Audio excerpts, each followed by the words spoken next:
Hi guys, so somebody sent me this link across just to have a quick read through, and it is basically reviews of what it's like working at Big Viking Games. And I'm not gonna lie, I was shocked by some of it, and a lot of it was repetition. So I'll leave the link to this actually down below, but glassdoor.co.uk is basically a company reviewing website where you can review what it's like to work for companies, salaries, and all of that things too. So we're going to go down. There's 18 reviews in total. I don't think I'll go through all of them. Data Heroes a joke. Internal politics and management bias weighs heavy.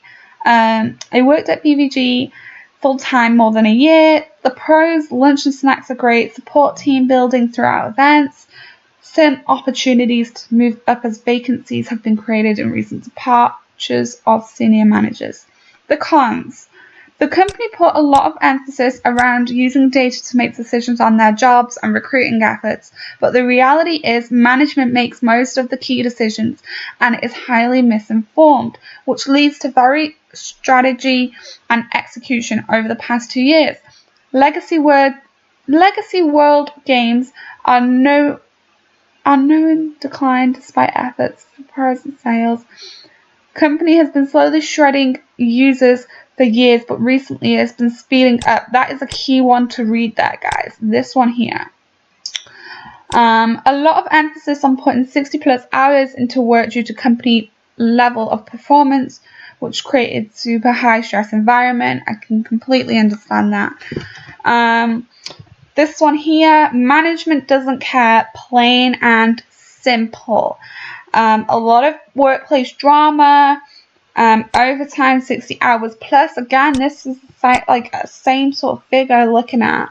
A lack of team diversity, a lot of yes men supporting poor ideas from management, which has resulted in failing strategy, which is again relatable to YoWorld.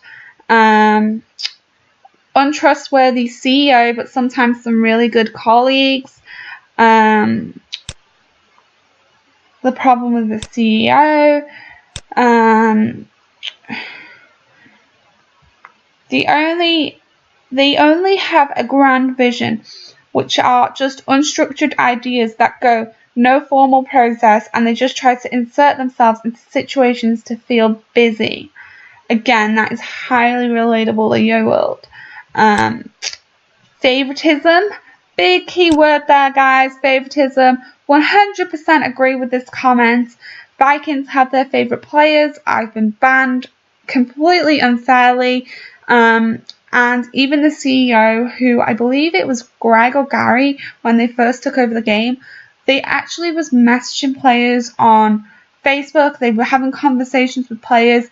They were getting into the hackers. Back in the day, there was like groups of hackers, DB, TBYH, and the CEOs were actually having conversations with them and bribing them to stop it.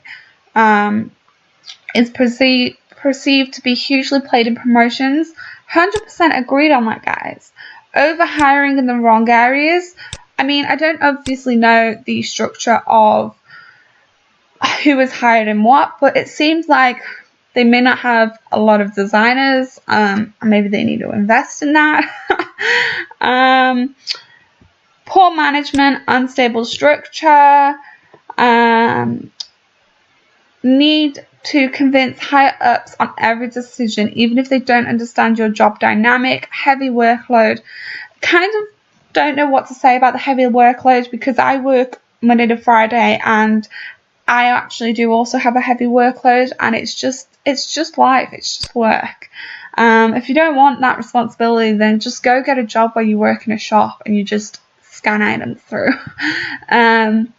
This company takes advantage of its employees and tries to hide it behind great culture, which could reflect quite easily. I could see that. No work-life balance whatsoever. Poor compensation. Disrespectful and ineffective management team. Some projects have more managers than staff. Management rarely flows through on promise. It's extremely blatantly plays favorites. Management solicits employees' feedback but disregards it. No opportunities to grow within the company. A very cliche employment base.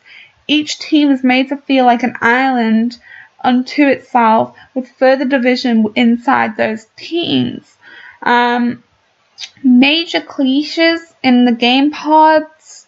Management again. All of it is management. Management teams vary. So one thing that I picked up on through reading this is that management is an issue. They have no good management and organization skills. They've got to pass every idea through management, and the management is very sort of corrupt. And I completely relate to that in YoWorld, because I feel like we're getting told one thing and then another thing happens. Themes are being brought out way too quickly, and it's like they're just trying to keep themselves busy. That was one of the comments in there, and I completely agree with that. They're trying to just launch. In fact, every single release we have, there's always an issue, whether it's a spell mistake, a broken feature, a broken item, something goes wrong, you get charged overpriced for it. BVG are not testing before they launch new stuff into the game, and that is a big problem that's been going on for years and years and years, and it's just not been addressed. So actually reading this and seeing this article and all these different reviews actually makes a lot of sense on what's been going on with the game recently. I highly suggest you guys go and have a read of this yourself. I'm going to leave the link down below. Let me know in the comment section what you think. Do you agree with it? Don't you agree with it? Let me know, and I will see you guys in my next video. Don't forget to subscribe and give this video a big thumbs up. Thank you for watching, guys. Bye.